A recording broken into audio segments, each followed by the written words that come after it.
Yo! Video games.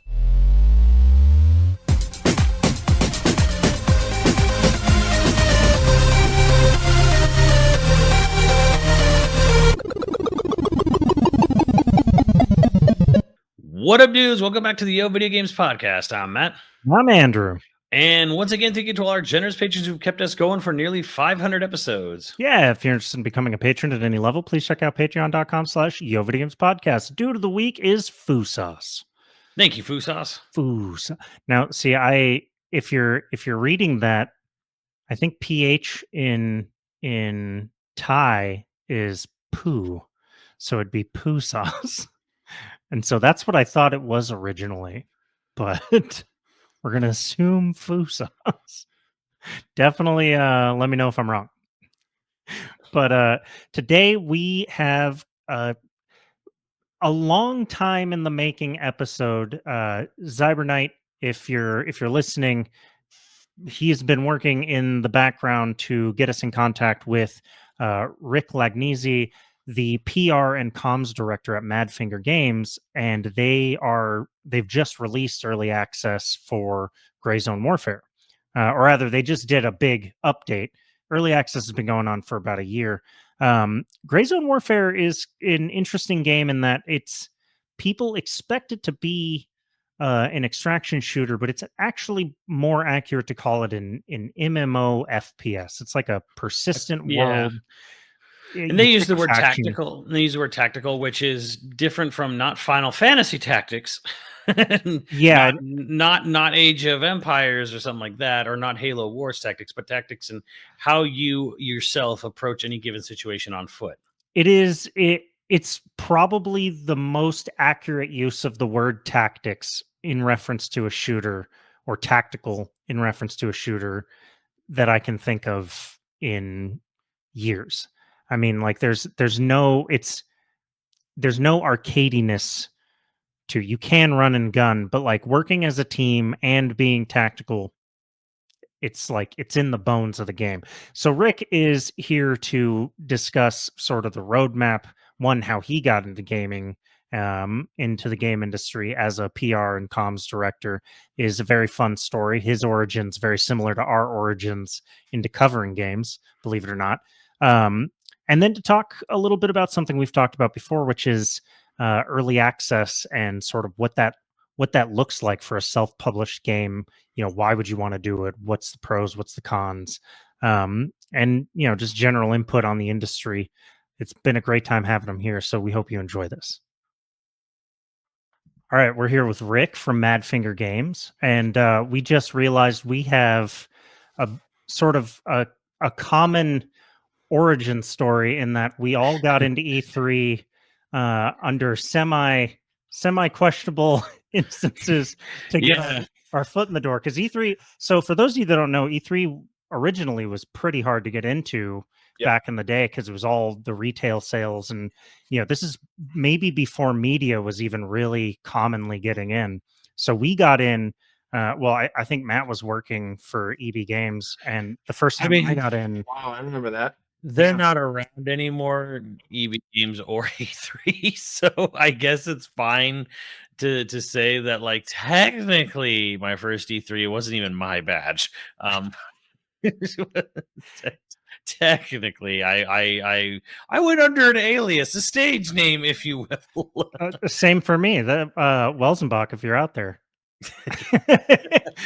but Rick, how did you? So this is crazy because you got into the games industry sort of by getting into E3. You were saying, yeah.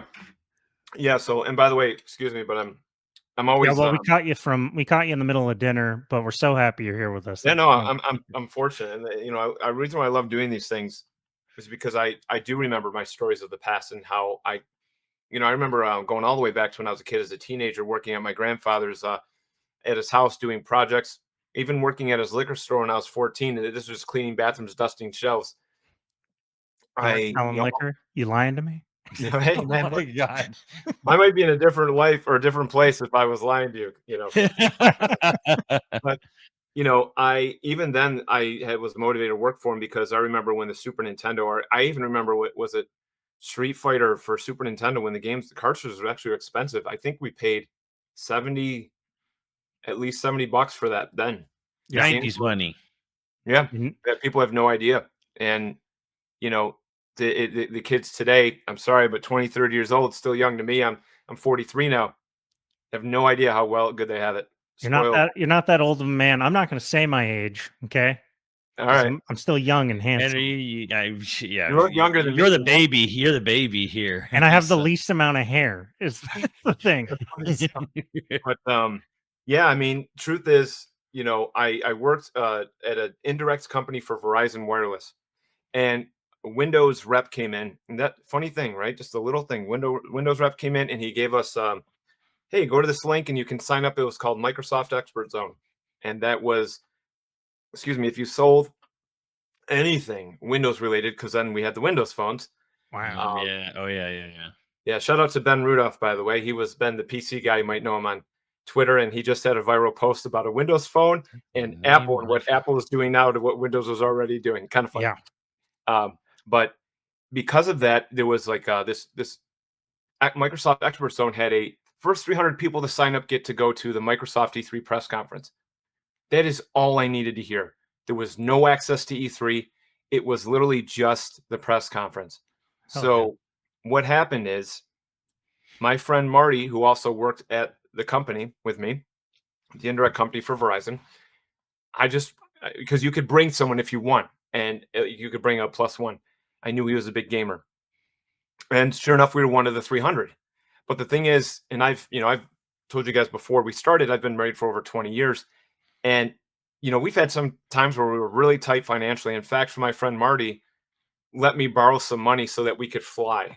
And we were okay with just flying and going to the Microsoft press conference, which, as you know, then was an hour and a half long.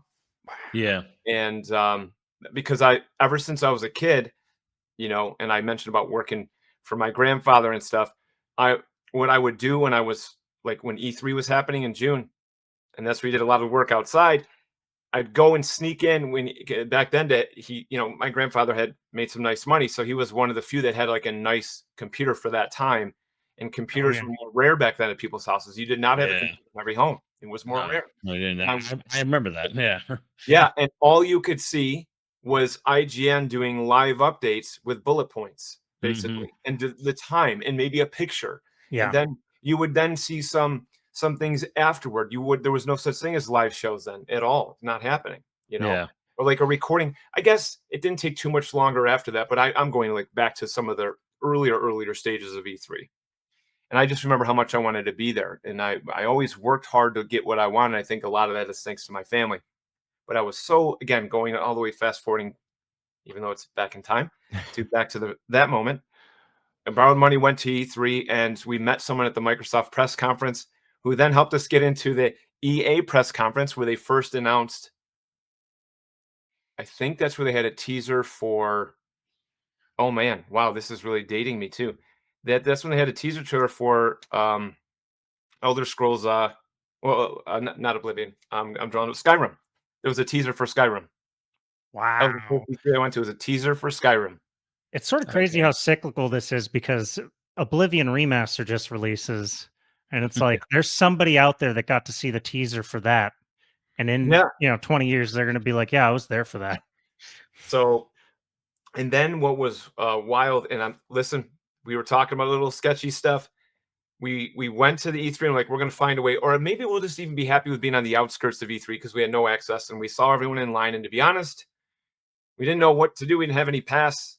And just being real here, we saw a really short line that people who had already signed up and had their badge that we didn't have.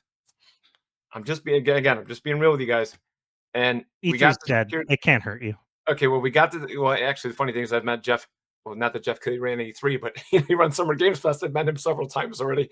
All these people, but there was a time where he, did stuff there too. But bottom line is, we got to the security guard, and I just said, "Hey, look, at best we're with," or I didn't have a badge, and Marty, all of a sudden, my friend Marty said, "But we're with Verizon," and he shows this like hotspot, like this hotspot, that was this like little badge thing he brought, and she said, "Okay, you're in," and I thinking, Marty, He was already thinking of how to get in. I swear to you, I didn't even know he had that with him. I didn't have any intention. I thought, okay, we're gonna just leave, and we got in. That's like And it's Christmas in summer. it was. I mean, it was. Like I was in my own little paradise. This is what I wanted to do as a kid, and we were respectful. Like we were talking to developers, but we were being respectful. Yeah. We were thinking, okay, we need to try and make this legitimate. Like we need to start writing articles. We need to do something, and because also it's taking up the time. We more now reflecting, like it's a lot of work, obviously, to set up. I've done that many times, and then present a game. So the wild part is the next day rolls and we don't have tickets. And we're like, man, we don't feel like we can just keep doing that. Expert Zone on Twitter said that they have 10 tickets to give away to go to the rest of E3, and we got tickets. Like we responded and got What? 2 tickets for the whole thing. and then it was like amazing, because we met a lot of people from Microsoft. I actually believe I met Ben, the PC guy who worked for Microsoft then, randomly at this. Oh, because it wasn't just the Microsoft event. We also got access to a party for 3 hours. Oh. It was like that following Wednesday, which the conferences were Monday, then the E3 started Tuesday, and then Wednesday there was a party. This is a plot to a teen comedy. I mean, and then like I actually won. I can't remember what I won. There was an Xbox controller or something like, and it was like, okay, I was like, guys, and then my friend Brian went with us next year, and we kept going. We found ways to going, and eventually, what was really wild is now leading up to how I got in the industry. This is like 2 years later, the 33 Warhorse Studios. I was following them carefully, Kingdom Come Deliverance, because they had a really interesting trailer. This role-playing game, open world that just really caught my eye. I love medieval times. This is like Bohemia, like early 15th century stuff. And my brother-in-law told me, because I already was planning to go to E3 to do the same thing as before. We had a connection who this guy always got extra tickets for his business, so he was selling them. Right or wrong, I was a buyer. Yeah, whatever. Yeah. So still, any way you can get in. and then what happened is Warhorse randomly put out a tweet saying they need help setting up a party at like a pub for the community. So not at E3 because the community is not welcome there, right? It was only for the media, the press. Right, yeah. And back then, I'm not, trying to remember all the way back then. It wasn't like the creators were on the rise like they are now. It was way more media and press for most things. Yeah, right? yeah. Yes. Yeah. Yes. YouTube was, I'm trying to even remember when YouTube started. Like people don't understand. 2007. Yeah. So YouTube was not even around then. Yeah. What was it? Wait, 2000. Oh, wait. It was small though. It was small. Small. It was. I mean, it was obviously around during when I started working for Warhorse, but that's besides the point. Yeah, YouTube of 2008 is a very different beast than it is today. Yeah, like it was. Yeah, it was not always around. And so what happened then? Getting really quick here's they needed help, and I responded. I was the first one to respond to their tweet that, hey, I'll do it. I'll set up a party so that people can go and see the game. And then I just started literally talking to these guys on my breaks selling phones. I would talk to them on Skype, and we'd start planning on how to do this party. And I've never done this before. I've never set up a party, getting something like music and getting people to go. And I like went to the E3 Facebook page and I started getting attention there. And like it was E3 party Facebook page, and like talking to people about this party. And we had it was like crazy. I went there. We had 100 people show up to this party. It was a great time. I even had to organize getting 2 Hemo warriors, and they were fighting at this pub, like medieval style, based on the game and the oh my goodness, just wild. And you were doing this. Obviously, you had your day job. You were doing this East Coast, so you were planning all this, and then you were going to fly out to E3. That's the thing I never did mention, as you said, East Coast. I live in upstate New York, so when I had to borrow money to fly, to LA, it's if you live in the US, that's not like it's not super cheap. Yeah, expensive. Yeah, it's expensive. Let alone hotels and all that. And we couldn't afford to stay in a hotel. We were staying in like the cheapest places. And believe me, there's issues when you do that. But we were willing to sleep 10 men in a room. If like 1 year we shoved people in just so we could go to E3. We didn't care. We didn't sleep hardly. And I'm not even a partier. I just you're used to scrambling. That leads into my next question, kind of, because Madfinger's based in Czech Republic. Yep. And obviously you're telecommuting for a lot of your work. You're doing PR. You're the comms director. Like you're all of your heavy lifting. One, the time zone difference. They're what, 8 hours difference? 6. 6 hours difference for me. So it's like, when does your day start to their? Yeah, I mean, so this is wild, right? I mean, even like the reason how I even got the job was I had a good work background.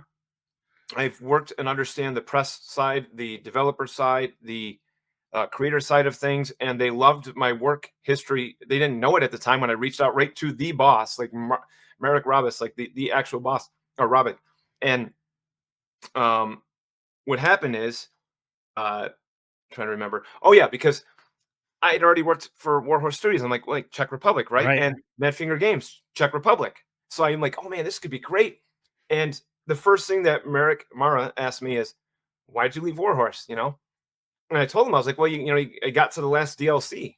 And then with Warhorse, it was tricky because they got bought out by Hawk Media, and Hawk Media is owned by like Nordic.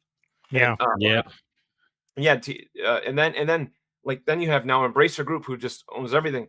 And there was some little bit of uncertainties there, which obviously Warhorse clearly fell on their feet.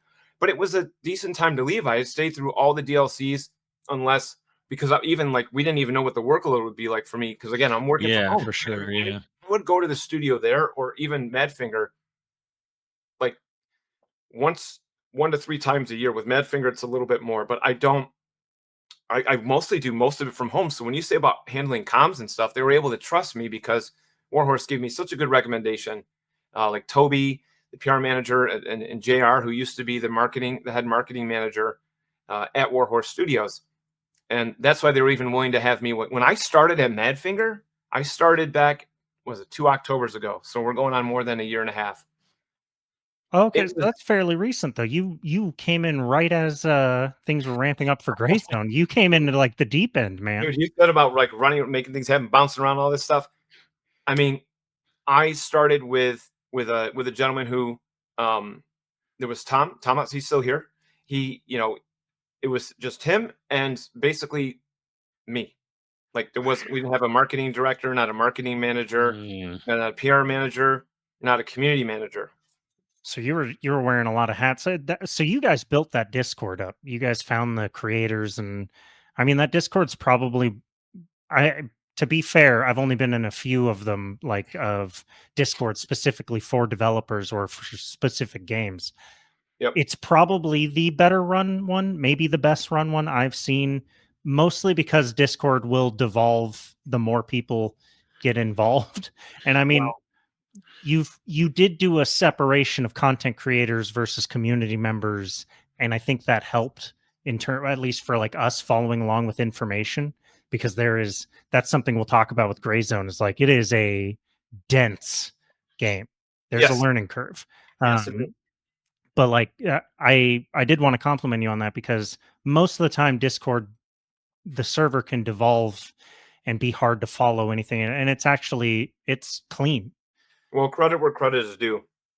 I always have been gifted in bringing the people, but as far as organization, you can just about rule me out. Not that I don't have organization, but it's definitely like we have Michal, and I do call him Michael because it's the Michal. It takes some practice, and he's one of the masterminds behind the Discord, along with getting his own inspiration. We had people telling us, other developers, or there was even a publisher that told us that they're paying attention to our Discord because they like how much it's being run. And yeah, but keeping the community and creators separate. Technically, the creators they can talk with the general public, but at the same time, there's definitely a distinction. I consider them also part of the community because they're talking about Greyzone Warfare. They're helping. Right. You know what I mean? Without them, where would we be? We're a self-publishing studio. We're very small. Well, I should take a minute and give some background, because in my ignorance of, Madfinger was a mobile developer, and in my mind, for whatever reason, I know that they started with a like puzzle game, but they very quickly like jumped into, I think they did a third person shooter, and then in 2018 they did the first person shooter. It's basically a full blown, like, it's got a campaign, it's got 40 side missions, and on mobile. I Yeah, mean, this is a joke. Matt has made fun of me in the past because I'm like, I bemoaned there not being a true handheld, and he's like, your cell phone is a handheld, and he keeps having to like beat me over the head with like, no, you don't need a PSP. You got your cell phone, and I don't know I mean, if you're why. committed to it, it's like everything you want's there. Right. If you want to look into it, Well, you know. I was sitting here thinking because yep, the patron, the producer that brought us together on this, Zyber, if you're out there listening, he's a real advocate for Madfinger. He isn't love just to a hear it. fan of Madfinger; he advocates for him and for you guys.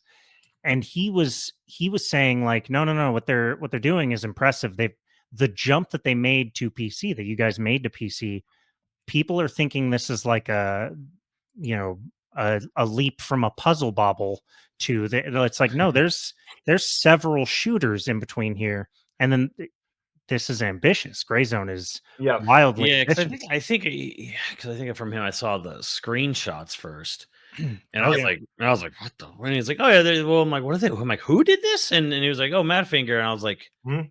I was like, huh? Madfinger? He's like, oh, they did, Shadowrun and Dead Trigger on mobile. Yep, On mobile, I'm Right. like, mobile, and I'm like, my first yeah, thought was, where did they get them? I'm like, well, but like first I was like, where did they get the money to make something this big? But he was like, no, they had success on mobile, and I was like, because sometimes, and this yep, is not all the time actually, but sometimes you get a mobile developer and they get just enough to sort of do a sort of multi-platform, yeah, mobile yeah, PC release, and it looks like maybe it looks a little better than what they had budget for before.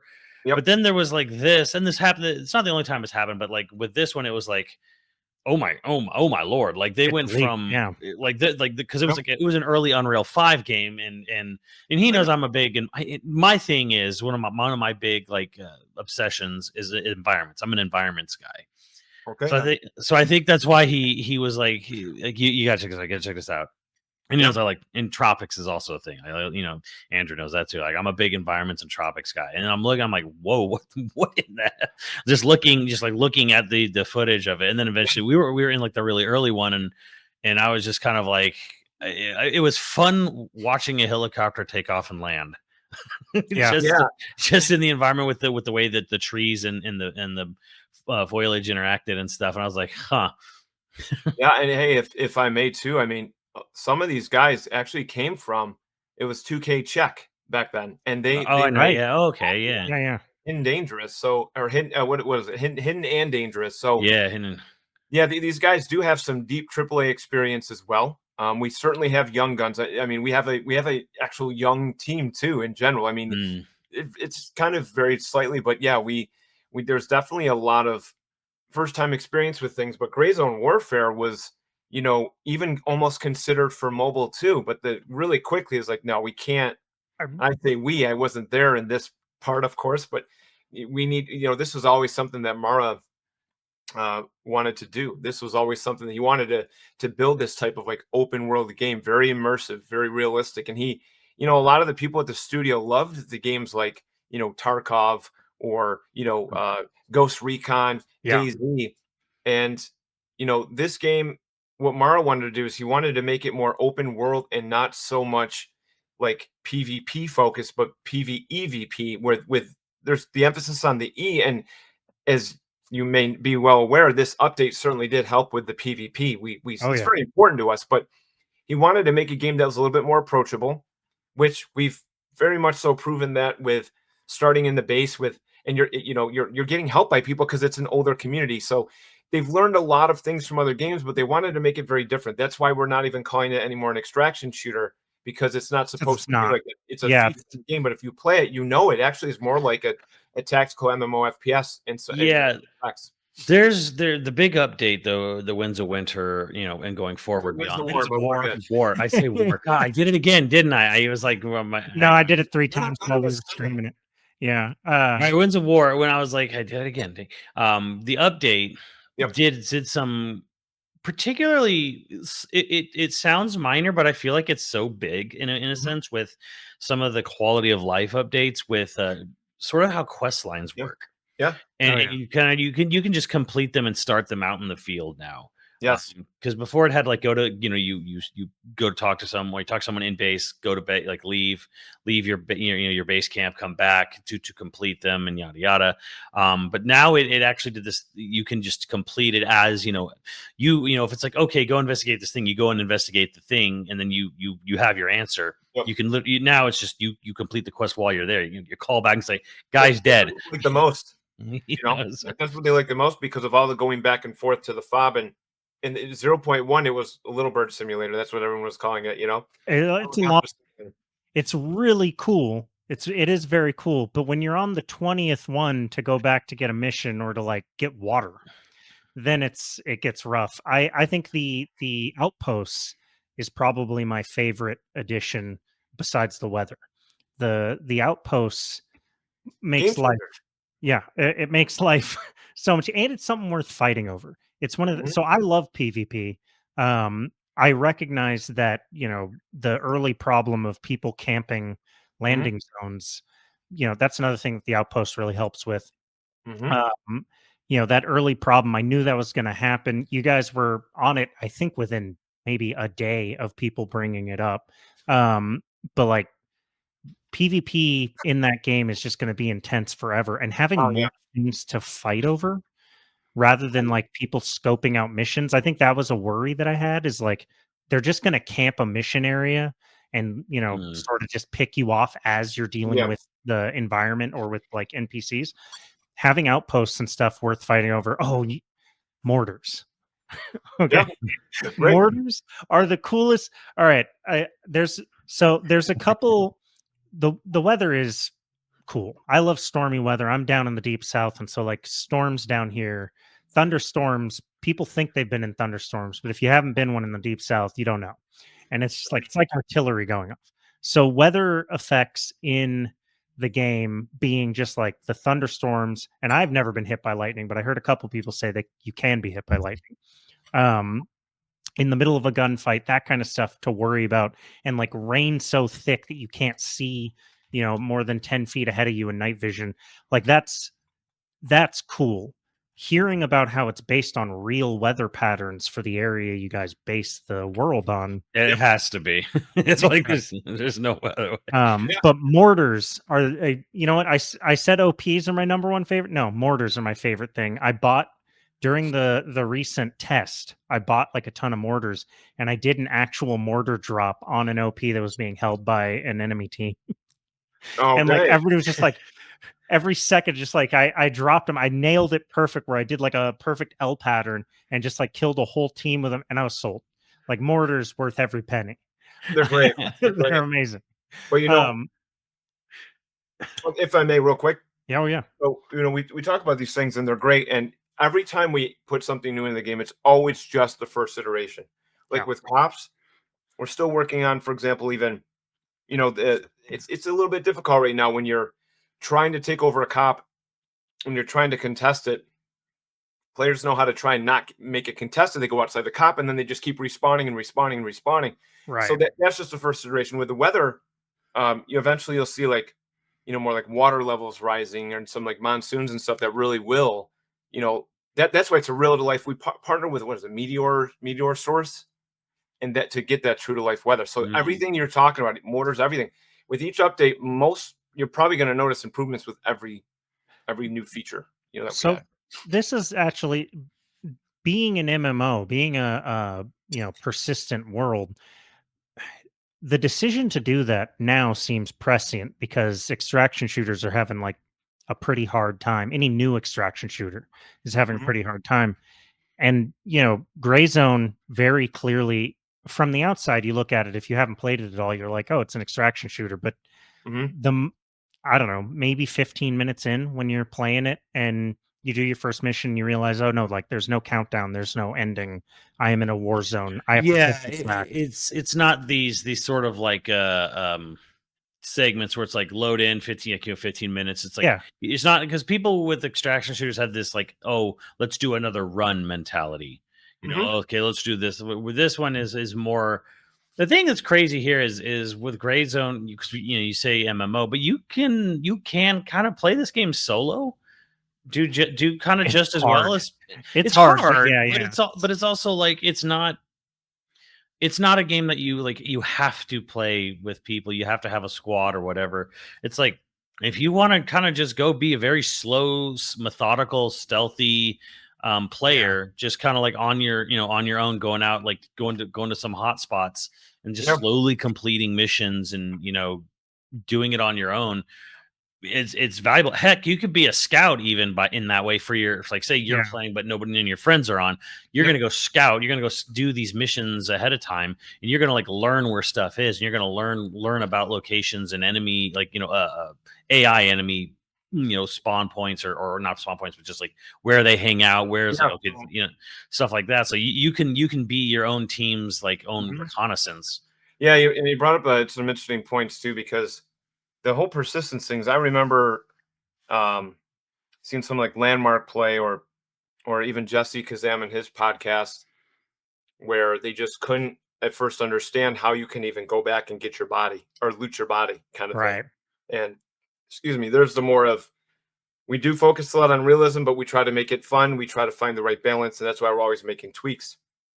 But the thing is, when it is persistent and you're not just spawning somewhere randomly or whatever, and it's not even just random, right? Like, and there's other games where people obviously are know where all the spawn points are, so you're gonna get your butt handed to you for a while until you learn, and that's fine. That's how like I love Dark Souls. I love Souls like games. I love getting my butt handed to me. I really do. If I played God of War, finally beat Ragnarok. I played it on Give Me God of War. I will not do Mm. any mode that's easy. No mode more than the hardest mode.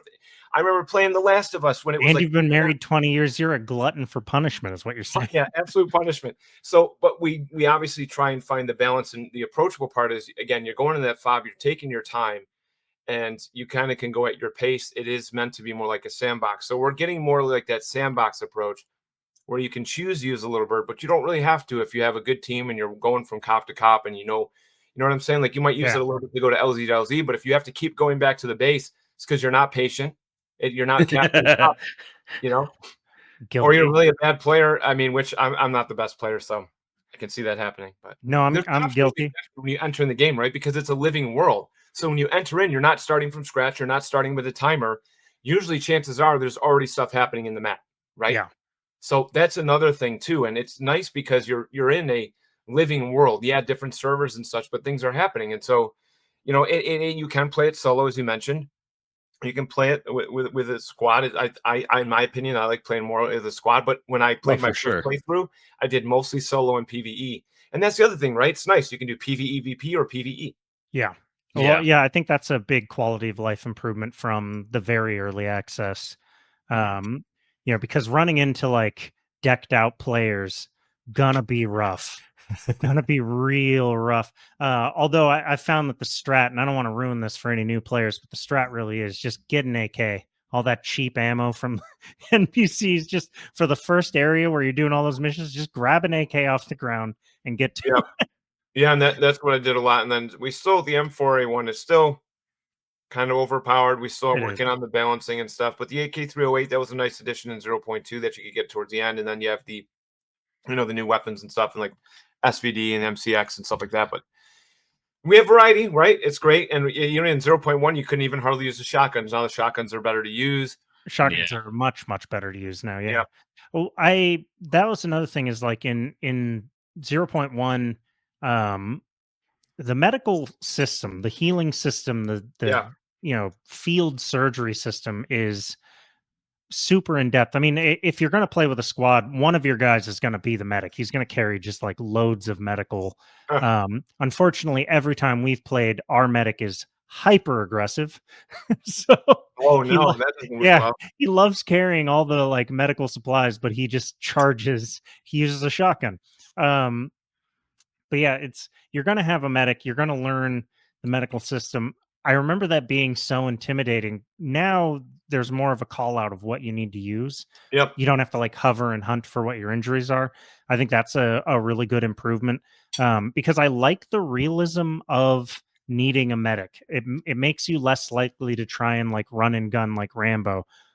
But I also think it was smart to balance out the fun, although having your friend puke on you because your wounds are so bad or they got hit and got concussed, Yeah, pretty gross, yeah, pretty no, messed up, but and great. yeah, Um, and the so AI, right? The AI, the way that when they get hit, how they oh yeah, react to newer animations. Yeah, I I actually noticed that where I think one was injured or whatever, and I was trying to and he ran away, and I was like trying to, where did he go? And he actually went into a corner, just to try to get away from whatever the gunfire was, and I found him puking. yeah. And Yep. so I guess I was like, oh well, oops, and Yep. unlucky day for them, and just took their fanny pack and called it a day. Well, and how aggressive the AI is when they move in on you. They actually do teamwork. I They mean, do, and that'll get way better with each update. I don't know about. I shouldn't say don't say always that. They're way kicking my better. ass. Well, I mean, like them working smarter. We talked about some down the road, some other things we might add that might make it really interesting. But one thing is that we realized, not that we realized, because it's been a little bit of an issue for a little while, is even in 0.2, one of the biggest pains with the AI is they can usually see better than you can. They can see through Yeah. the bushes sometimes. It gets to be annoying, and we've made some corrections there, but we are actually working on that even as we speak to make it better at night so that you have more of a fighting chance against the AI.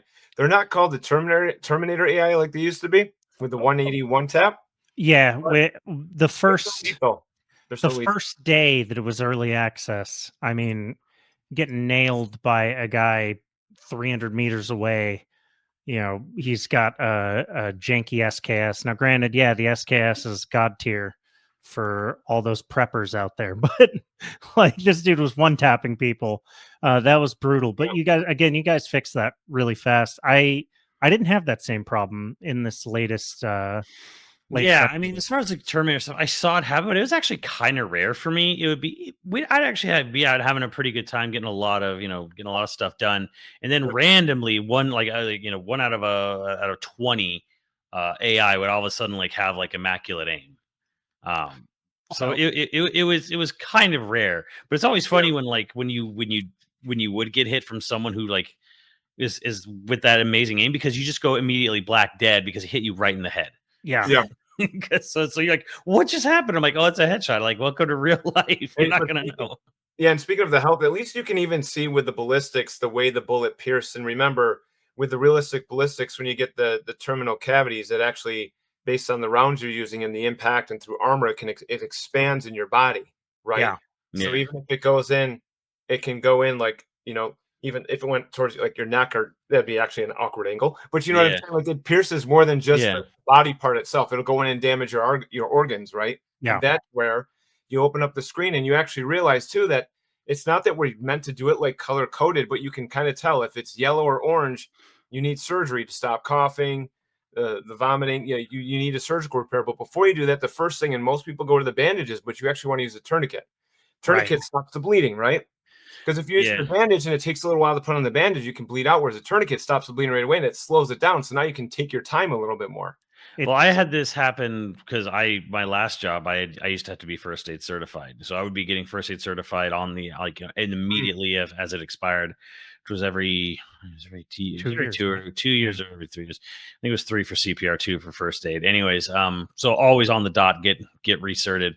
So I remember when they're like, "Oh, I've got everything wrong with me." I'm like, "Well, tourniquet." So I started going into first aid mode, and then I was like, the funniest thing was like, oh well, oh, get him, get him somewhere safe. And I'm like, yeah, I said, are you guys immediately getting shot at? Because don't move the body. But I was like, okay, that's probably too much for the game. I'm like, all right, just tourniquet him first, and uh, then yep. I was getting one shot a lot, and the reason why is I was laying down a lot, and so my body armor I'd get hit only in the tops, and I was getting frustrated. And then I realized, like, oh yeah, body armor only covers the front and the back. Like if you're laying Yeah. down, you're just gonna get Mm. shot in the neck It gets overlooked all the constantly. time. What if Yeah, you have armor and it could even say like, 3 or even 3 plus for that matter. But if you're not protected on your sides, yeah, yeah. you could be toast real fast. So what? I mean, you were saying that Mara's he's been wanting to do this forever. He's been, you know, it sounds like building up to doing something like this. But what was you know, the impetus for deciding to go this realistic? Like Is he a gun guy? Is he ex-military? Is he like what? I just want to know where because he Yeah. brought in a lot of military to advise on how a lot of this worked, right? Like camo and Well, yeah, we have an ex-SOF guy. His nickname Spicy. so you have He did advisors all the basically. animations. Like we didn't do anything out, like outsourced. Wow. We brought him in to do all the even jumping the fence to the weapon animations. You know what I mean? Like all that. That's from him. And the MVGs we worked with. We brought in Night Gear Solutions so we could do the MVGs as realistic as possible. Um, Mara, and again, these guys have played other tactical shooters. They Yeah. wanted to make something very different, and the biggest thing was the open world, immersion and the realism, Yeah. making it really true. So I don't, in Czech Republic, some obviously people enjoy using guns, but it's definitely not nowhere near to the extent of like in US. Right. I was Yeah. gonna Not the say, same, like, how not the same culture. may Yeah. not exactly have as much ease of access. Like, Yep. because like By I'm the over same. on the best coast, and it's not too far to go to like Las Vegas if you want to just for fun as a civilian shoot an LMG. Yep. At ranges in Las Vegas, it is very easy. It is a controlled environment, but like, yeah, you can go Yep. and you can handle any type of firearm you want, as an American citizen in Las Vegas. So, Yeah, I live in the country right now, and when people shoot, it's no big deal because it's rural, man. And sometimes people are taking out coyotes Yeah. or a fox in their backyard. They're like, "Oh, you're so terrible with foxes." No, if you have chickens, you don't want the foxes around. You kind of got to take them out and get them out of there I've, because it's a joke, but there really are wild pigs down here, and they are mean. wow. Real I heard mean. that I hear the wild boars are actually dangerous over in like Arkansas area. Well, I don't know about around I just know that one of the big things like farmers out here will have AR-15s purely because like wild pigs apparently really a thing, real mean. Like will kill your dog mean. Like just and they'll rampage through and kill a bunch of shit. So But it's a different world than, yeah, no doubt about it. But I mean, sorry because I went on that little. I always go on tangents, but yeah, that's all right. Yeah. Yeah, I mean, after when you make the games they have on mobile and knowing the potential, knowing the games they've worked on, and knowing what they were capable of, Mara had a big vision, and this vision is still being sought after in the game with each update. And you'll see more, like even a lot of people were obviously ready to give up on Greyzone Warfare, and it's really easy to do that these days when you have a new game every month, or you have Yeah. a tactical shooter that comes like every month, it seems. And back in Yeah. the day, and it really was back in the day with E3, or even prior to that, you were like when we just had Nintendo, you would get 1 to 2 good games a year. So you'd get the Nintendo Power Monthly because you'd read all about the game and you'd get to know everything about it as much as you could in a magazine, not online. Yeah. And now there's a lot of, I mean, competition, yes, but we really are going more in our own direction. Like we really don't, I mean, we care, but we don't care. Just because they're doing this, we're going to keep going in our own way. And you saw that with this update, that it makes it more Yeah. out in the open world, and you can play it the way you want, and you don't you're not Yeah. it's not a like, yes, we're going to add, like, for example, we talked about already in the roadmap, faction wars. So when that gets put in, that's going to be kind of exciting. We had custom servers in the first iteration where you can now have up to 126 players. That still has not been done yet because our servers are vanilla. We're having some issues, but we're going to do custom server events in the near future of 126 players. Wow. You're never going to see something like this. This is like the first. I mean, to see 120. Imagine going raiding Fort Nerith, 3 factions, and everyone just rushing Fort Nerith together. And that's turning off the AI, so it's literally just PvP. Yeah. For custom servers, there's a lot of the lore that we still have not even. We're so much more lore to talk about. The stealth mechanics from you talked about a medic. We're going to do certification, so eventually, someone who's medic certified has earned it. It's not about the time you spend on it; it's how good you are at it. Same thing with like being a marksman, CQB, things like that. That's kind of the one thing that's kind of interesting where I wondered if that was maybe the sort of design of the game or the headspace of the game of the developers. Because the thing is like you have a lot of right now. The hot ticket right now is kind of extraction shooters, and they're not even doing all that well for themselves. And then you had BR go back a few years, and everyone wanted to be a BR, and then everyone wanted to go further back. Everything was like some weird, funky version of TDM, even in single player games. God of War needs a multiplayer mode, and throw a multiplayer mode in here. So the interesting thing I think about Greyzone is that it really does kind of feel like it's kind of doing its own thing. And I get that scary, but that tends to be where I think most of the most successes kind of come from, is when someone kind of goes and does their own thing. As long as the idea is solid, then it finds its audience that Especially way. right now, yeah. And again, it's not like what we're doing is super special, meaning that everyone gets inspired, and we have been inspired. We've been inspired by those games I mentioned. Where you have like Yeah. jungle, and that's what made me think of the early days of like when I really liked Far Cry way back when in the Oh, yeah. jungle. Like Far Cry Instincts Predator is one of my favorite Far Cries. Yes. Yeah. It's just me and you. There's but it's two a of great you. Club. There's Right. And I love Ubisoft. Well, it's maybe not as much as I used to. early Ubisoft. that's all of definitely us. But like, they when they because with and I'm going on a tangent again, but Far Cry Instincts Predator was actually with CryEngine, and Yeah. it wasn't whatever, and they made it something completely different. But the jungle from that, or obviously Tarkov, because our team does really like Tarkov, so we have some elements of Tarkov in there, and you see the vendors, and you see some of the realism that they also like to do as well to an extent, and obviously we have people that still call the criminals in the game scavs, which is whatever, right? Or like people say stash, we call it locker. So clearly, even like with the menu, but even Tarkov, even Battlestate was inspired to have that menu the way they do. They're not the first ones that have a menu look like that. Right. Yeah. And so we do get inspired, and that's the thing. So whatever we do, you're going to see inspiration from other games too that inspired us, and that's just fun. That's good. The interesting thing, the weirdest thing is the closest gameplay experience. Well, there's two technically, but the closest gameplay experience from kind of a console gamer's perspective, because where most of my growing up was on console. I didn't play PC games until the 2000s. Was Rainbow Six on the N64 because it was co-op. And that was a very unique experience because it was a realistic shooter, unlike most of the arcade stuff at the time. And it was co-op on N64 specifically. So Rainbow Six N64 was sort of like a revelation. And then I kind of got something similar, but a little jankier with Conflict Desert Storm on the GameCube, which me and Andrew have stories with people we grew up with, like playing the co-op, 4-player co-op on Conflict Desert Storm 1 and 2. It is a classic experience, and anyone who trash talks it, they don't have taste. Oh, you could definitely get stories out of that game, and it's still fun, but like that's but because those were more trying to, for their time and era, trying to be realistic, as opposed to say something like Quake 3 or Unreal Tournament. Like they were very unique experiences where they were like trying to make using your head, using tactics actually important. Man, so many memories. I remember popping Unreal and just looking, the graphics were so gorgeous then.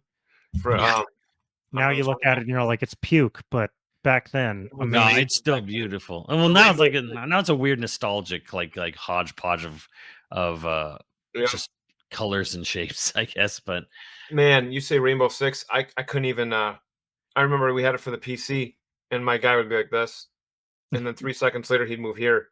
I think I got 1 kill in PvP once because I had enough time to shoot somebody, but it wasn't playable. And then when we started playing like Rainbow Six Vegas, and I started in GRA 1 and 2, and I even played Future Soldier a lot. I really like going in the tactical direction. I did not like the change with Call of Duty. Call of Duty was obviously still faster paced than some of these other games, but I really like Call of Duty 3. And then I took a break with 4, actually. And you made a mistake. It's the best one. Man, I get it. I get that.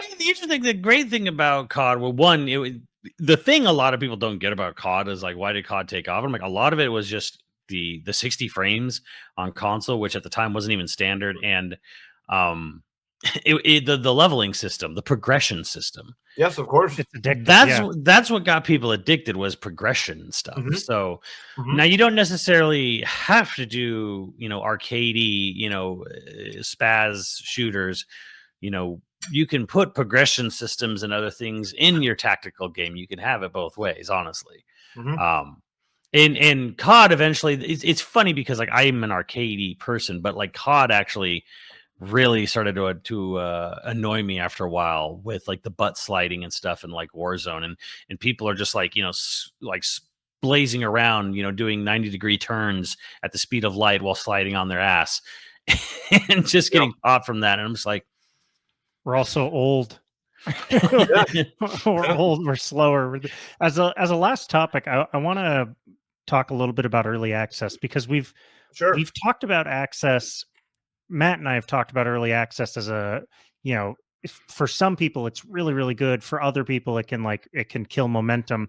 And I was wondering, since you're behind the scenes, what is the debate, of pros to cons on early access? I imagine it was probably a fairly, you know, uh, big debate, really. Like, do you worry? How did you know it was going to work out? I mean, it's working out right now for you guys. So, That was hindsight. Yeah, when I started though, that was already in place. That was already the plan. Oh, it was already the plan. And the thing is, it's not hard for a self-publishing studio to do that. It's really kind of an easy way because you can't afford to get to 1.0. Right. You know, there's just no way it's not possible. And especially because it's a massive game. With having now around 80 some odd folks, it's still too small. We're still too small for the scope of the game we're building because mm, when like these experimentals we do are vital. Even people testing, like we're doing another experimental soon to test out this next patch 0.3.2.0, and it's, hey, like this is part of what early access is. This is, and you know what, I'll even name drop him because I love Big Fry. I talk to him in Discord frequently, like at least like once a week or whatever, and especially when he's playing. And there's people that are still going to definitely criticize an early access game, and the thing is they have every right to, because it's, you're still paying for it. You're paying Right. for the game, but you're not paying for the full game. That's the thing with early access, right? You're paying for the vision. We Right. are not a yeah. full game right now. uh, there's a lot of hours you can put in, and in fact, I would even make an argument that we've gotten so fat with games today, like so spoiled and so much, Mhm. that we don't even see the value sometimes of like paying at the first time 34.99, and it was taking 80 to 100 hours to do all the tasks. Like the value of that is astronomical. And yet at the same time, that there's, that's also, like, I'm talking about pros and cons almost at the same time, where the cons are is that people, you're gonna get judged, and people are gonna look at it like 1.0, or they'll compare it to Tarkov and Right. say, guys, come on, they've been in early access for 8 years. It doesn't matter if we have newer tech. You're still building a new game. You're still Right. building features. And or like, how come you don't have controller support? And I get it. I'm more of a controller guy. I don't like mouse and keyboard, and I've put in 300 hours between testing and playing the game. I don't like it. I know that sounds crazy, but No, yeah, but I get that, because I'm also a controller guy, but I don't know how you would make the menus work with a controller, and I don't know how you. That's a complicated issue. well, here's the thing, right? I I literally was getting like so weirded out, like with my mechanical keyboard, like playing Greyzone. Zyber literally just sent me this. He's like, Hell to yeah. help me out with Right playing on. Warzone on Yes. keyboard, because he knows I have like, I'm so bad with it, like I'm so inexperienced. But yeah, I mean, like some of the cons are like, okay, we didn't have time to work on this feature. We know it's not going to go in like super great right now. Like again, even the custom servers, it's kind of vanilla right now. Only we have some of our creators and some, like our partners are testing it out, because it's very vanilla and it's Yeah. a little buggy. Like these are the things we run into, but we'd rather have them in there. Like the cops, even there's plenty of work we can do. In fact, we're even working on some improvements or some ideas that we want to make it better with the respawns or some other things. That's not just fix it in a day. Some of it we can do, and some of it's going to have to wait till the next update. It's just, Yeah, we have to pick and choose. If we add in controller support, what are we not doing? Right. That's the yeah, thing. yeah. What are we not doing? What What are what we is not doing? what is the time taken for that going to take away from? And I'll tell you, the most amount of time we've spent on, if anything, is performance and optimization. And that is Yeah, something that, of course, was and I understandably so criticized when you're, or the hard part is though when you do have those circumstances, we have to tell people they can't use NVIDIA the latest drivers yet because right now they're actually not communicating well. There was even an article written about it. It was a known issue that NVIDIA's helped us to resolve, so we don't have that crashing. But we have VRAM crashes even right now, and we keep saying we're fixing it, but we're fixing some, and then there's others, and there's memory dumps. Our computers sometimes get heated up on Tiger Bay or something. Those are things that we need to get right and make it better and better. So we're going to be spending a lot of time between now and the next update with performance. Not that we haven't before, but now as we're getting more of the things ironed out, as we get these reports that there's far less crashes than there used to be, that, even we are having, we got in this update where now you can actually play. It's not going to be great, but you can even play on lower NPCs that you've never been able to play on before. You're just going to have to probably put all those settings on low, but you can play. Yeah. Oh, yeah. No, I would actually, I'll call that out because from the first time that I played it in the first early access weekend to the, Winds of War early access, huge difference in performance. I mean, granted, because I have a video editing rig, like my PC's too beefy. I was playing on like max settings way in the early access, wasn't having the problems, but everybody else I know, they pretty beefy rigs were having to mess with settings to get it to work. But this last time around, one of the people we were playing with was like on a straight up potato. Like, I mean, his PC was running it, and he wasn't. I was holding 60 frames pretty much the whole time. I think he was bouncing between 30 and 40. So like the improvements are absolutely there. But I see what you're saying, where it's like you're opening yourself up to too much criticism, and that's one of my worries. Is like, does that kill momentum? Is that something? That's a good question. How do you balance that? Because Yep. I would say from an outside perspective, you have the community on your side, which Yes. is sort of rare. Shooter community can be fickle and bit of a bitch sometimes. So, Well, I will say you said a lot there. In fact, I'm trying to even remember where I wanted to go first about this. Just you know, yeah, definitely a lot of the time. Oh, that's what it is. I see when I was at Warhorse Studios, there was a lot of things that we had to deal with that even like Madfinger has not, which is like, oh my goodness, I don't want to go into this too much, but just because I worked on Kingdom Come Deliverance, I had people in the industry that no longer wanted to talk to me because we have black folks in the game, and because Warhorse Studios or Kingdom Come Deliverance we made based off historical accuracy, and at that time, if we inserted that into the game and it's based on historical accuracy, then it would have been like worse than slave. Like it was really bad, Yeah, well, everything is extremes on the internet. That's the other real problem. Exactly. And it wasn't. There was other things too. Like I'm just gonna say it, and I really don't care. But like you had companies like Kotaku that were fishing for stuff and like making up stuff, and when they finally, it's just all these things, right? Like on another level. So I'm like, if I feel like if I can handle this and not take it personal and not offensive, in fact, thank you guys, because they all end up helping us. They complained about us so much that everyone was like, I'm going to buy Kingdom Come twice because you guys keep criticizing it and you're forgetting about the game. And they weren't even talking about the game. You'd see reviews that were more so bashing it because of politics, like being right. Usually, because this actually happened to Final Fantasy, and we've talked about this with Kingdom Come on this podcast before, and this happened to Final Fantasy too. And usually, I'm just kind of like saying, like, it's usually down to whatever the one person said. I'm like, just here's what you should have done, I feel like this would have been the best response. It sounds blunt, but like whoever said whatever statement, it's just been like, oh, we didn't think about it. And or just didn't, or even didn't wanna. It's one of those situations where you can't leave win it that. anyway. You just can't win. No, you can't win. And the thing is, we're so afraid now to talk to even each other. Like, I'm not saying us here, but where people are so afraid about offending people because of all the labels and all this, and like that actually does worse because everyone makes themselves more segregate. And yeah. The whole like talk about the inclusive thing has gotten actually to be exclusive, and it felt like religion because the church I used to go to that I stopped going was like you had everything by the law of the letter, and believing all the same things, which was really unfortunate that like we had so much in common, but a little issue about this little topic, and it was like, and all this division could really easily occur. And well, so, especially in your position where you're PR and you're, nothing's a conversation anymore.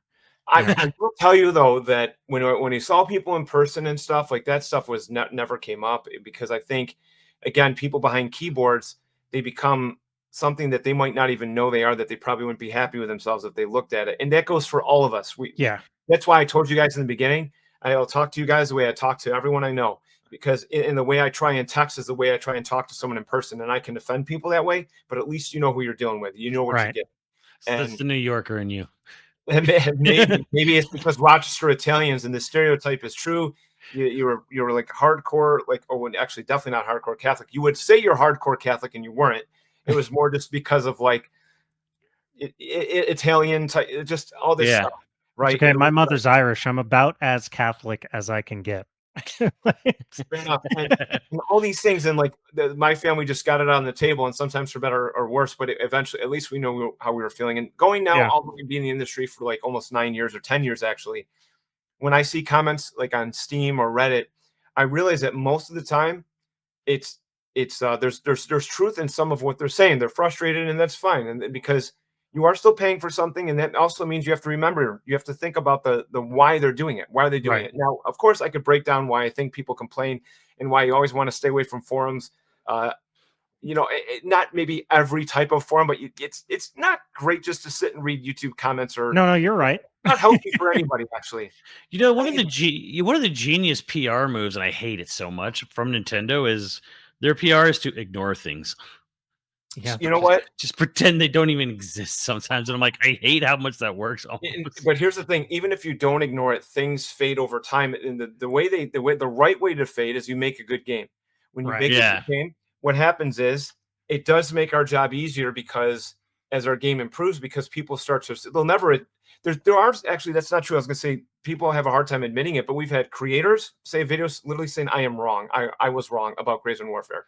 With the community where but in general, it's like for me personally, I could read stuff like that all day and it won't bother me because I realize, even I remember being on the Giants.com forums as a Giants fan when I was a really big Giants fan, and even when they won the Super Bowl, the forums was generally negative. Like 85% of the people said their defense is horrible, this, that, and they literally won the Super Bowl, and a big part of it was their defense. So like I just tell my kids now, I have 5 kids, I'm like, guys, especially like we don't really have our younger teenagers. Did you say you have 5 kids? Hey, 4 girls and a boy. How are you even awake right now?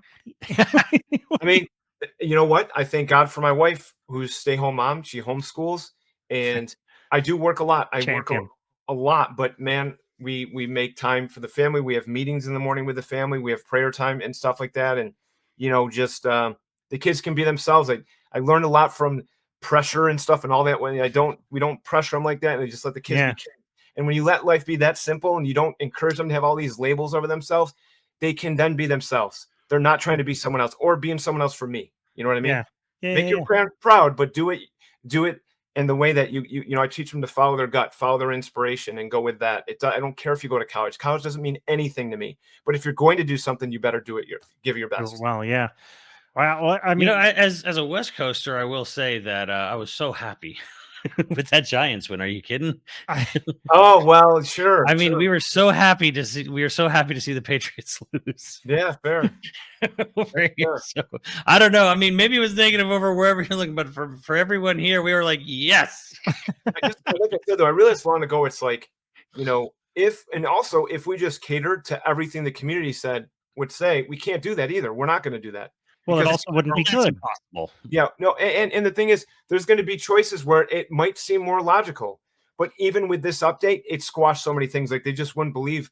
Like I wrote, Greyzone Warfare is not an extraction shooter, and it went viral, somewhat semi-viral, and there was even articles written about it But I'm like, and my team was like, oh no, like there's actually, let me rephrase that. There was a couple members that were like maybe concerned, and I'm like, yeah, you know what? I technically said that before we took it out of Steam, but the thing is, it was the truth. And it helps to create more of a buzz for the game because it was true, and I wasn't afraid to say it. And I think like you can't think about what the comments are going to be if you do it the way you're supposed to. If you stick to your guns and you have integrity, then you're still going to keep making your game. And it's a cool thing now that people like to say game's dead. whatever it is, game's dead. XYZ is Yeah. dead. Well, That yeah, they say it about everything. Yeah. I was told that DayZ was dead when I worked at Kingdom Come to at Warhorse Studios because Okay. the player base did drop to a really low point. When of course they're still updating the game, it's not. So people love to say a game is dead, and You know, there's it's more true when you have a big publisher. yep, If there's a big publisher with a big, big amount of shareholders breathing down their neck, and then you're not hitting certain numbers on a live service game, then you may have a point, because like I'm dunking on Square here, but like they had that Foam Stars game in Babylon's Fall as well, and like Foam Stars came out, I'm like, this isn't going to last a year. After I played it for like within the first month, and it died in 11 months. And then the same thing happened with Babylon's Fall, but because they literally had like 3 months after launch, they literally had like one person active on Steam. So, but God, the thing that's is, brutal. that's a major publisher with shareholders, who are dictating basically how the company runs. So I get where some people might be in that mentality, and then some people are like, well, how do these other projects, other games like DayZ or whatever, how do they keep trucking along? And I'm like, well, that's the magic of self-publishing, isn't it? it is. And I'll tell you what, you talked about the community and stuff. The community, and I do believe we have a better community also because our target audience is like at the earliest. I don't know if you can hear my dog. Sorry. Good, but that's all right. Yeah, I heard So, Andrew's first. like Google Meet calls tuned it out well, but like this video was a Video Ninja or something. Yeah, video. Yeah. Do it as well. But anyway, what was I saying? I You're just saying the forgot. community skews older. Yeah. So because it's going to be later 20s or early 30s, all the way up to 60-year-olds. So you have a more mature audience. You have that goes a long way. But at the same time, I have not seen. And I've been around for a while, but there's obviously tons of developers and studios out there. So I'm not. You said Donkey, I'm definitely not. But I have not seen a team that communicates as much as we do with the community, with the creators, with That's also true, man. Because like the other games I listed or whatever, they would put out a tweet every like 3 months, 6 months. That's the communication period. Hey, and your boy Cybertech or whatever. Oh yeah, Zybernite. Yeah, Zybernite. He is very, and I appreciate this because I can be very persistent as well. But I kind of would be surprised if many devs responded back to him. And I don't mean an insult. He's going to watch this, and I actually am saying this like as in a way that like the way I see it, and this goes all the way back to how I started in this industry. I feel like I'm living out a dream, and there are times at the end of the day, it's a job for me. If I left it, it's okay because my family dominates any job I could ever do. It's not that big of a deal in comparison to my family. But to be able to do this as a dream job, and yeah, there's pros and cons to everything. To be able to do that and feel like how I got here, I try and like the biggest thing that's going to help you in any business and anything in life usually is going to be empathy and trying to remember where these people are coming from and trying to remember that like our friend who is Zybernite, that and he's a cool dude. Like we even talked about some things about God even actually on the side, and I appreciate that about him. That's great. But I just try to remember, and I don't get back to everyone. There's too many times and emails to do all that. But we realize, humble beginnings from our studio, self-publisher, and my humble beginnings. And I dropped out of college. I hated it. There's a lot of things I did like there's some things I really love to do, and college it just made me more confused. I just didn't know what I wanted to do, so just learned by doing different jobs, right? Where I came from. So that's what that's what I think about, and I think about the creators. I get it. People don't like when the creators play early, but you have to understand, fellow community members, even GZW community members, that you probably wouldn't even be here if you didn't see a YouTube video from Jack Frags or Big Fry or Tactigamer or Karma or Operator Drewski or Clean. Shall I keep going? Yeah, it's a huge part of any kind of marketing strategy today. Well, word of mouth is so important now, and people are starting to catch on to that. Like Claire Obscure has sold as much as it did because of word of mouth. Because Kepler is not a major publisher; they don't have like billboards in Times Square kind of thing, So it's like word of mouth is kind of what's becoming a Repo and Lethal Company and whatever. And PC only, right? And it's a we're looked at as another tactical FPS extraction shooter, which again, it doesn't classify us that way. Excuse me, but a lot still do. Like if you talk to people, there are a lot of people that say so. The media is also not as big of fans of covering this in general because they're waiting for like a 1.0. That's a big deal, right? There's something more to cover there. So in other words, what my point is, like, the biggest broadcast we have is actually from creators. We don't have money to put in ads. We don't have money to even to pay creators. So have you guys ever seen The Office? Yeah. Okay.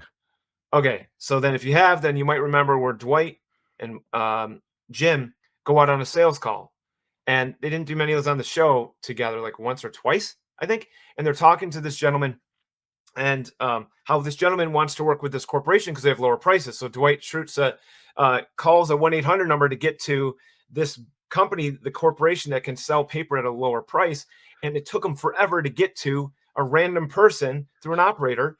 And Jim just calls the Dunder Mifflin. Dunder Mifflin, duh. Dunder Mifflin, and gets the what's her name right away, and then just hangs up. And Dwight's like, "You'll have my pager number, my cell phone number, keys to my house, or something like that."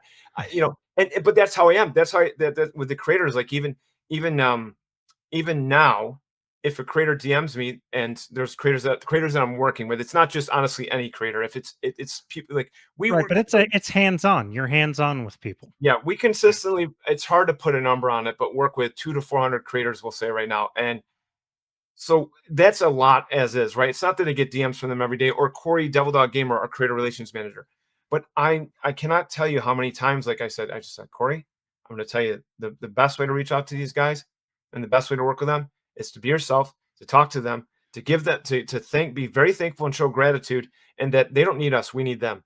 And so answer the DMs, and he knows, like, DMs have been very fruitful for us more than emails, because DMs is even a little bit more personal, but we've worked our relationships with people and we help them out. We do things that we normally wouldn't do as a creator relations manager or me as a PR director, because I know that, hey, look, I just recently got a bonus, and I'm not afraid to say that, because Madfinger Games, he wants people to stay there for a long time, so you take care of your people. And I always go back to, you know what? Yeah, sure. I came up with some things, and Michal, he was a once office manager, now community manager, helped me with some things to go viral with creators. And that's the thing, though, it was the creators. So I always go back to that, and I think I am never going to not give the creators credit. And I hope the community sees that when they play early, it's to get the word out there and to help, so that we bring more people into play Greyzone, and we can therefore, because of that, we can do more with the game. It's about the game and the people who work here, so that we can make a living to work here. Otherwise, we'll find other opportunities elsewhere. Yeah, getting advocates on your side is huge, and having creators in your corner, I agree, it's definitely huge. I want to keep to my promise of keeping us close to an hour, and I realize we got a little over. But any last things you wanna shout out, or anything like that before we do last points? Well, I mean, you gotta have some stuff you're looking to shout out, draw some attention to. Well, first off, I said it before and I'll say it again, just with the creators, like I give such a big shout out to them, or guys like Dammit Bennett, who, this guy, he's incredible. He even works, I believe, at a school or college on esports and educating people on esports and how that works. And he loves playing Greyzone Warfare. But the thing is, it would take me forever. I can't go down that long list, of creators that I talk to all the time. And as much as Big Fry criticizes shit, that guy is an awesome dude. And I love that guy, and I will bust his balls right back, because I do, and he knows it. But he's one of the loudest voices in the Discord. Yeah, but like I just so much appreciate that guy. There's things that he's done for us that no one would ever even believe, because they just see a persona online, and you're way more than that persona. And then a shout out, of course, to my boss Mara, because he gave me a chance, and he really trusted me to handle comms. 6 hours time zone difference, and like a 24-hour trip to get to Bruno, no joke, from where I am. Couple planes, that could be a couple trains, couple Uber rides. It's crazy. For me to handle that here. Now, we do have a lead comms who also, Jakob, he's amazing, and he's been able to take over the community management stuff, because I was trying to do both, and it was really hard. Exhausting. Yeah, and still is very hard to do just the job I do now. But I mean, it's really a shout out to the fans too, of course, right? Because of them buying the game, if they don't buy the game, I have no job. So That's where does the shout outs end? Shout out to my wife, right? Who because she's at home, she makes the lunches, and half the time I'm eating while I'm working. I'm eating on the podcast. yeah. I really love what I do, and it may be countless hours, and people will never know. They'll never know, but that's okay. Their job isn't to know what I do. Their job is to know the type of game we're making. And I mean, I guess that they know that we care, but that's there. So I don't know. I could say so much more, but I will say to those who are watching too that like we will have another patch. We are going to fix some things up even with this update, but we already are working on the next update. 6 months may seem like a long time. It is not for a small team. We will have crunch time. You know, it may not be like every other studio or some studios. It doesn't really matter. Crunch time is there, people. It's not going away. And it's Right. also because of the demand of the public that studios do that. I mean, it So feels like in today's game industry, 6 months is a blink of an eye. it's a blink of an eye, but I will also say this last update it felt so much better, and we all said it because 0.1, you know, it was sometimes like 15 to 20-hour days and easy. And you know, there's just and then the next update was still kind of not like 0.1, and this one we're so much more farther along, and we've improved so much more, and people have gotten more rest, and some people now are Right. taking a little bit of a vacation because people have no idea. Like, it's not even just the fact that like it's just because of a demand or something. It's because we're going by our word, and when we say we're doing an update every 6 months or 7 months at the latest, we're going to do it, and we need to do it because we have goals to get onto consoles and stuff, right? Yeah. You know, probably not this gen because we still got a couple 2-3 years, but hey, I don't even know what the next gen looks like, but we, you know, This gen's going for a while yet. I have a feeling. This yeah, gen maybe has so maybe we are in this gen still hasn't even started. It feels like, if we're being You know real what? That's honest. a really good point too, because I played God of War Ragnarok on PS4, and it's amazing on the PS4. You Yeah, don't need hey, it. you don't need the PS5 yet. That's No, that. Well, See, I mean, like, we're going on a completely different tangent here, but this is we why I could was do a so whole episode just about why that. I was so upset when the PS5 Pro got announced. And I could have bitched about that to Mark Cerny's face a couple of days ago, but I didn't. Instead, I talked to him about the Master System. But no, like, I was like, why are you just telling me a PS5 Pro? You are not, like, what has my PS5 done that my PS4 hasn't yet? And I'm like, I guess the answer is GTA 6 someday, which I don't even play GTA though. So Rick, I really appreciate you being on. I know it's getting late there, and you want to yeah, spend it's some okay. time with your kids. But do you want to shout out your any of your social media, anywhere people can follow you, real quick, and Oh, then I I'll guess, let you go. yeah, I'll always call it Twitter. So you know, Rick5292. If you want to check me out, I'll post every now and then. Give them a follow. Check out Greyzone Warfare on Steam, early access. It is worth it. There is some seriously impressive stuff happening Yeah, here. and there's been a lot, like, where the game is now. Like, I think it was still like legitimate at what 0.1, because there was, like you said, there's still 35 to 100 hours of Right. content, yep. but there's some massive quality of life stuff now after Winds of War, that is like, okay, this feels like it feels unique enough. I would say, like, and the quality of life stuff is like nice enough now that I'm like, oh, guy, like, now it's like, I would not call this an extraction shooter. I feel like it No, would be doing a disservice to call this game an extraction shooter, or even extraction shooter. Like, it's realistic. It is a hyper realistic military agreed. shooter. Um, There's no question. And you know, that's the thing, right? Like again, like I was saying before, yeah, like you said, you know, Greyzone Warfare on Steam, and you know, it's $39.99 right now. And with the amount of content that you can or amount of playtime you can get in there, and also it's the camaraderie. Like it actually reminded me of how I met so many people on Far Cry Instinct's Predator with VoIP. Oh yeah. And the hmm, proximity chat is huge. And in this game, it encourages people to get out of the Discord chat. Like it's you can do Discord all you want, but you're doing yourself a disservice. This game was meant to have proximity chat right from the beginning. Like people were even surprised. We like, yeah, we have to have it, and we're still going to be improving all that. hmm. There's some things I think we can do a little bit better. We already know this. Things we need to work on, like maybe some key binds with squad chat versus VoIP and stuff like that. But there are things that you know we had to prioritize that we knew was going to be important, like the you know I don't know why I went to back to the voice over IP, but for $40 you get a huge experience to, I think, scratch a couple issues.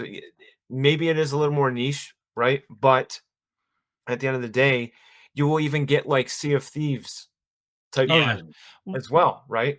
You're Because also you're buying building- Runway. You're buying Yeah. Runway for a game that buying is Runway. self-published, that is building into something that, frankly, is new. Like, MMOFPS is, yeah. you can play it the way you want, that sandbox feel. And yeah, I mean, like the Sea of Thieves is kind of like, I love you're out there in the ocean and you just don't know, if you're running into somebody, you're gonna ignore them, wave to them, you're gonna fight, you're gonna cheat, whatever. Yeah. I love the cheating and stealing. That's why I Sea of Thieves. And in this game, it's the same way. You want to work together because you can heal. A lot of people don't even realize you can actually heal anybody in the game. Mm-hmm. Even the opposing Really? faction. Yeah, sure. You can work together with them if you want, right? Like we had Mr. Gibbon role playing, and if you know Gibbon, he's awesome, Irish creator. I haven't met him, no, but Well, he was like, guys, there was like in a shack or whatever. The upstairs, there was someone from another faction. I can't remember if he was Mithras, Crimson, LRI, whatever. And he just said, guys, I'm hurt. Come help me out. But it was the other faction, and he knew there's only one other guy. And he's like, okay, I'm coming. And he comes downstairs and he just shoots him because he wasn't hurt. And he was on a different faction. He just played with him. oh no. Caught another streamer. He's going in the small house there, and he's like, oh, don't shoot, friendly. But he was not a friendly. He just knifed two guys because he didn't shoot them. I don't know how he did it so quickly. But yeah, so this game for $40 to play it the way you want, to play an open world. And if you haven't played a hardcore tactical shooter, this is a good first one to get in because you're going to have people who are going to help you right out of the gate. And you can solo it if you play slow and methodical It's enough. going to be hard, but you can play solo. It's gonna be real hard. Yeah. It's not that bad. And I don't think it's that bad. I think if you just follow the paths, use some critical thinking, when you go out and do your missions, you'll I'll be play too fine. aggressive. I get too aggressive.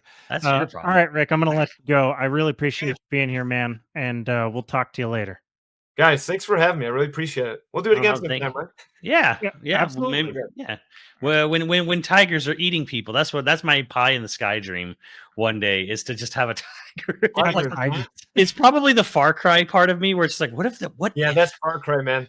What if, like, at some point you were like, someone was way close to the edge of the map and a tiger just ate them and dragged them into the wilderness? Maybe when you rent out servers when the time comes and you mod it up, then do your thing, Yeah, that's true too, because you were saying, custom servers being a thing and stuff. So yeah, we're not there yet. But when we get to, we have custom servers. But when you get to renting, that's a whole nother. Yeah, it's a whole nother ball game. So modders, get on it. Thanks again, though, guys. Absolutely. Have a good night. Soon. And that was our interview with Rick. Rick, again, thank you so much for being here. We hope you guys enjoyed it. Zyber, especially you. Yeah. And big thank you to Rick. Yeah. Our producers for this episode are Dragon Wolf Makoto, Austenite, Zybernite, Skronami, Croy35, Hyperviper89, LCL Mayhem, and Ziggy Z. Thank you, dudes. We'll catch you next time. Later, dudes.